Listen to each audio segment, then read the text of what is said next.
Lewis Hamilton stuns the entire Formula One world by uncovering the truth about Ferrari's brake failure at the Singapore Grand Prix. You didn't catch it on TV?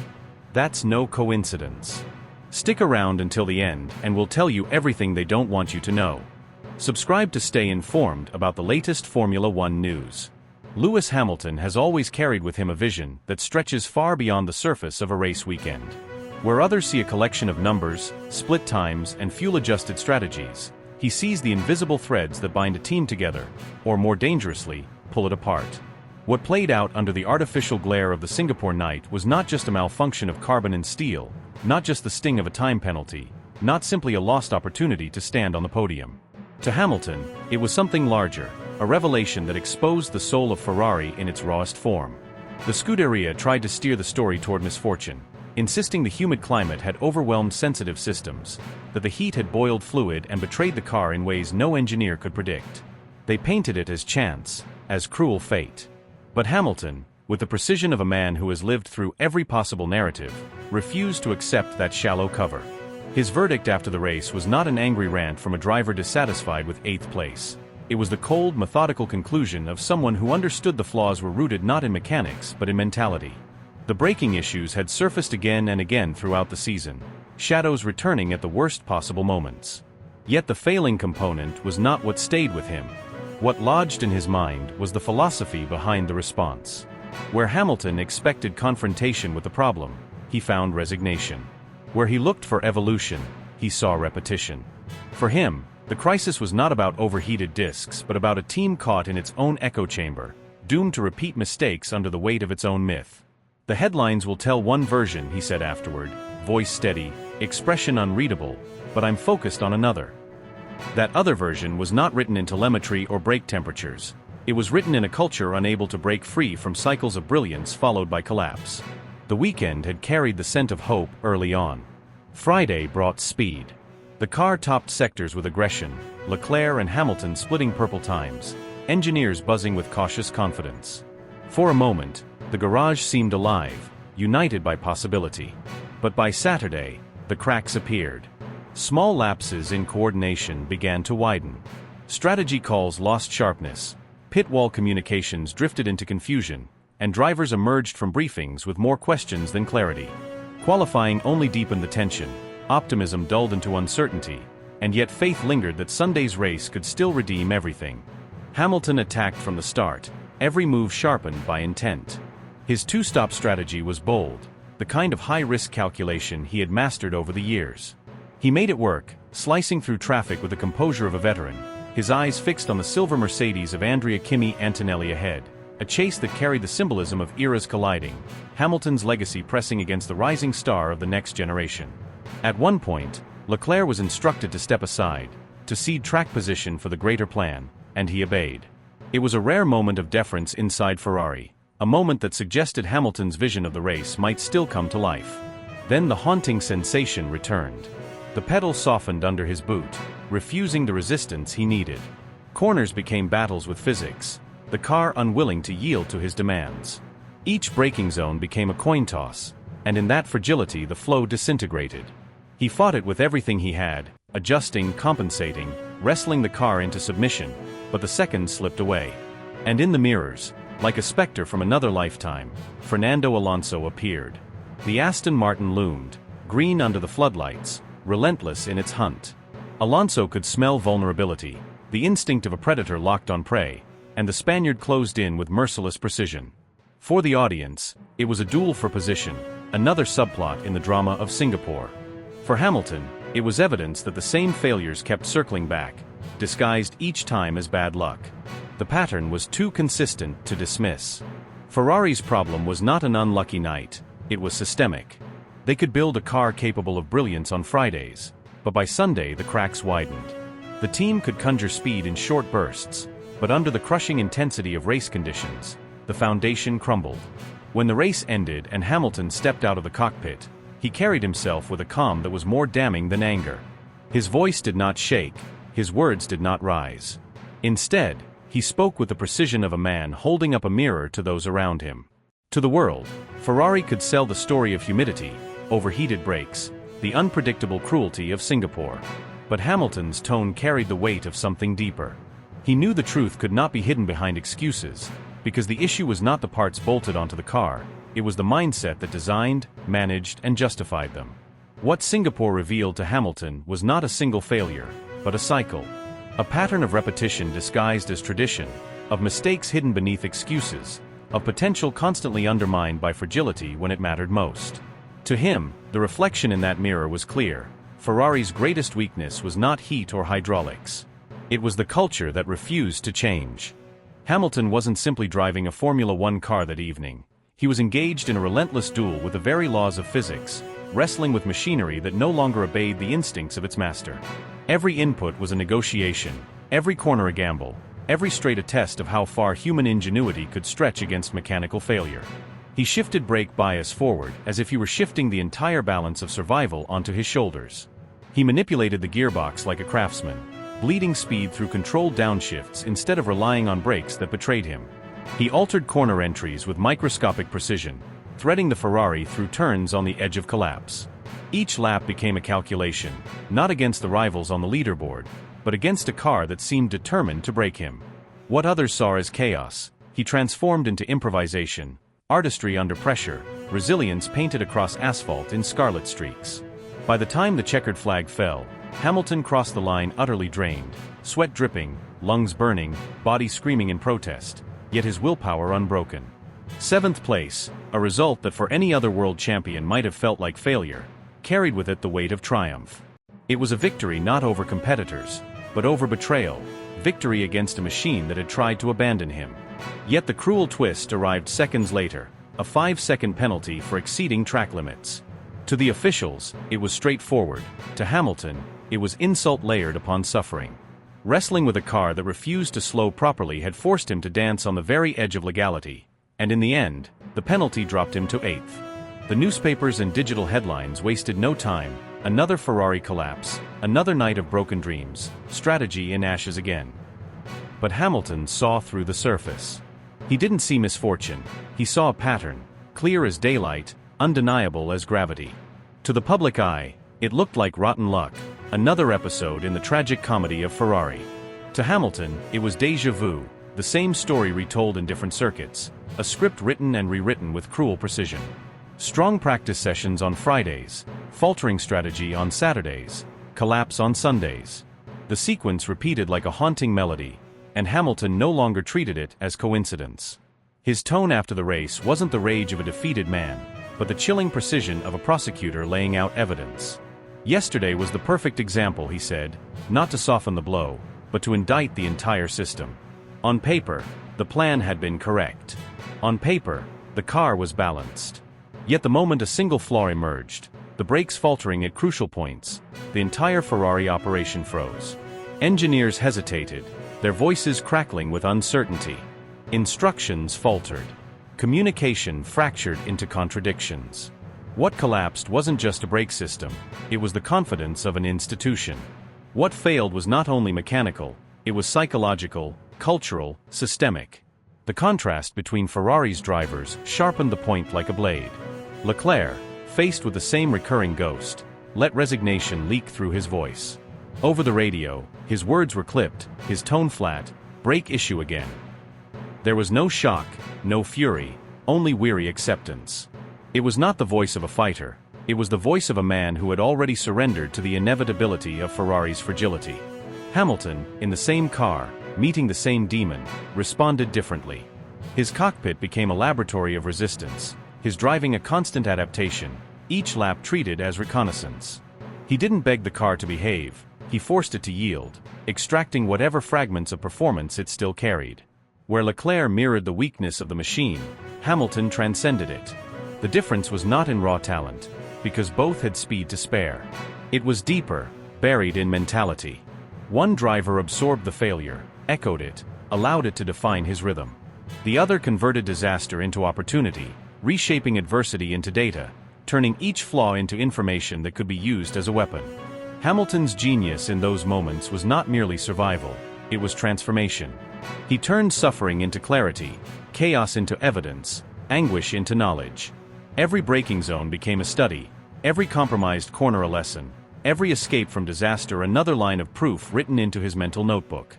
While the headlines screamed of another Ferrari disaster, Hamilton quietly gathered ammunition. He saw what no journalist captured, what no statistic revealed. He saw a team trapped in a cycle, a team that froze when challenged, a team that crumbled under pressure. The world thought he had been beaten into 8th place. In reality, he had uncovered something far more valuable than points. He had uncovered truth.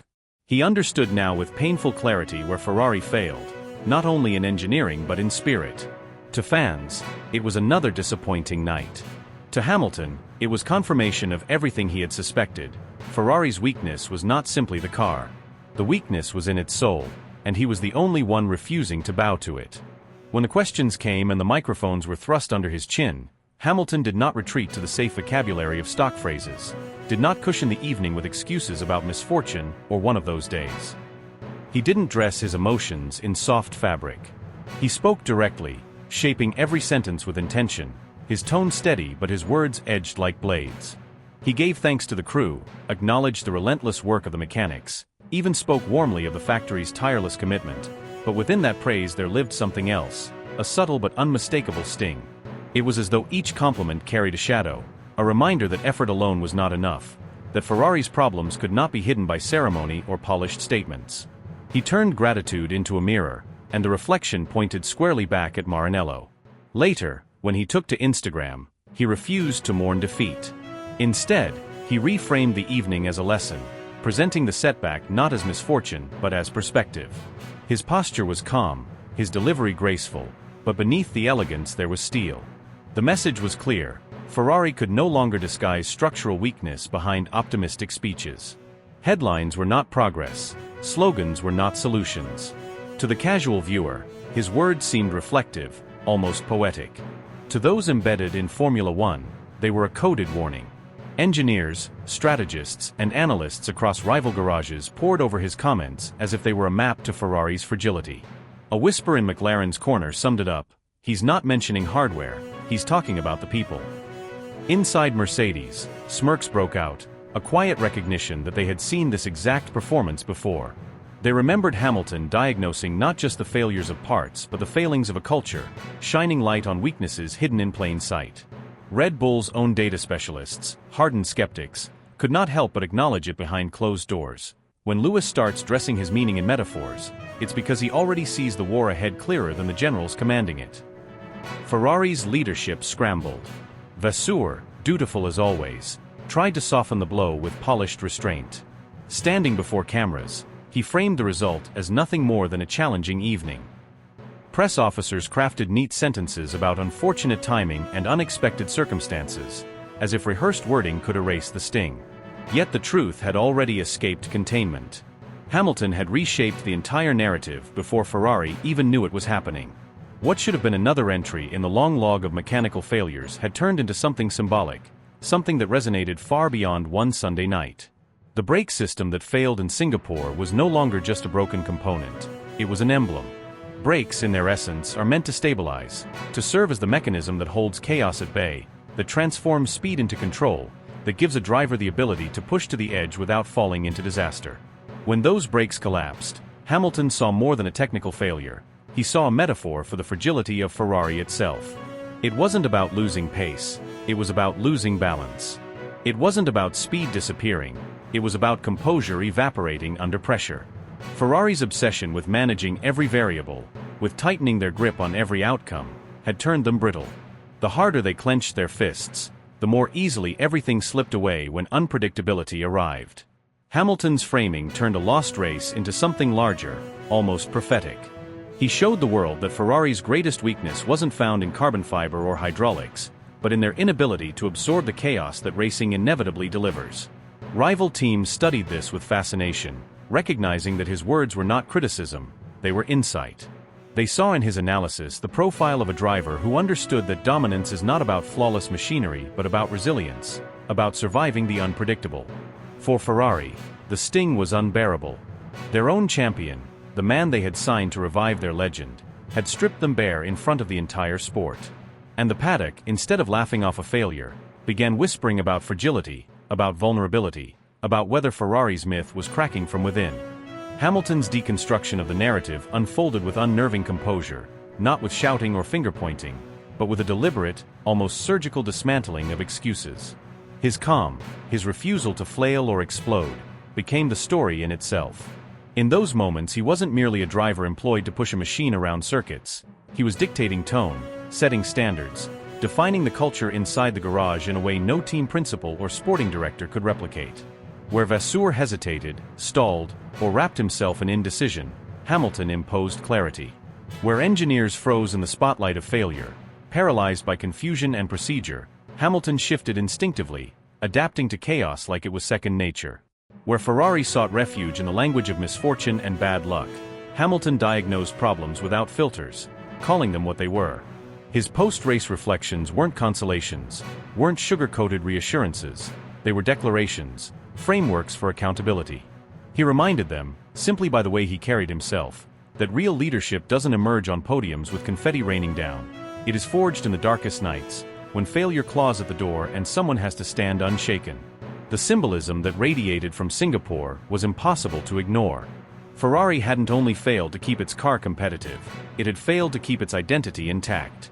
It had crafted a machine of breathtaking beauty and extraordinary speed, but the second unpredictability crept in, the entire organism collapsed. The fault was not hoses or sensors, not a broken pump or a glitch in hydraulics, it was a human fracture. It was not a mechanical misstep, it was cultural weakness revealed under neon light. That evening will not be etched in memory because of an 8th-place finish or because Hamilton coaxed a damaged car to limp home. It will be remembered because on that glowing street circuit, Lewis Hamilton exposed how fragile Ferrari's very foundation had become. Within Maranello's red-lined hallways, his voice echoed long after the race was over. Technicians whispered in hushed tones, mechanics kept their eyes lowered, strategists shuffled papers and avoided his gaze in meetings. Management issued hollow optimism, carefully polished statements about resilience and growth, but everyone already knew the truth had been spoken out loud. Hamilton hadn't singled out an individual, yet by refusing to absolve anyone, he had held all of them accountable. He hadn't shouted, he hadn't erupted in fury, his quietness was sharper than anger. His truth struck deeper than blame ever could, because it could not be denied, could not be spun away by PR gloss. Now, with 6 races left in the season, each weekend had transformed into something more than qualifying sessions and strategy boards. Every event had become a trial, a series of examinations testing not just the speed of the machine but the resilience of the people guiding it. Each lap would question whether Ferrari could summon courage instead of excuses, composure instead of panic, honesty instead of denial. Would they finally stare into the mirror Hamilton had forced before them and acknowledge the cracks? Would they strip away the protective layer of slogans and confront the core of their weakness? Or would they bury everything once again under the comfortable shelter of press releases, interviews, and optimism so empty it rang hollow even as it was spoken? Would the people in charge step forward with authority, or would Hamilton, from the cockpit, continue to do their work for them, dragging the team toward accountability while carrying the burden of leadership that wasn't supposed to be his alone? The fluorescent skyline of Singapore illuminated more than brake failures, more than a tactical collapse. It stripped Ferrari of its myth.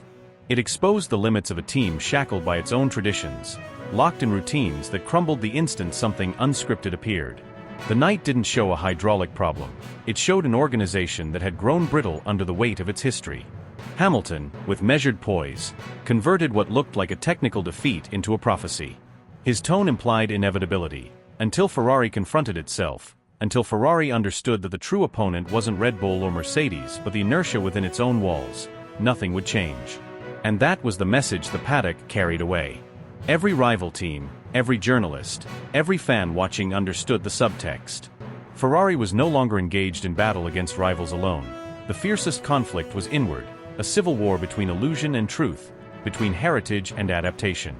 The greatest race Ferrari faced wasn't against Verstappen's pace or Mercedes' strategies, it was against its own reflection.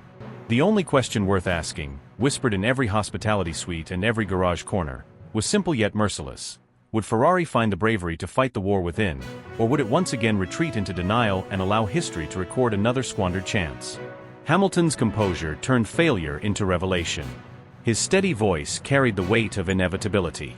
His silence after speaking was louder than any rant.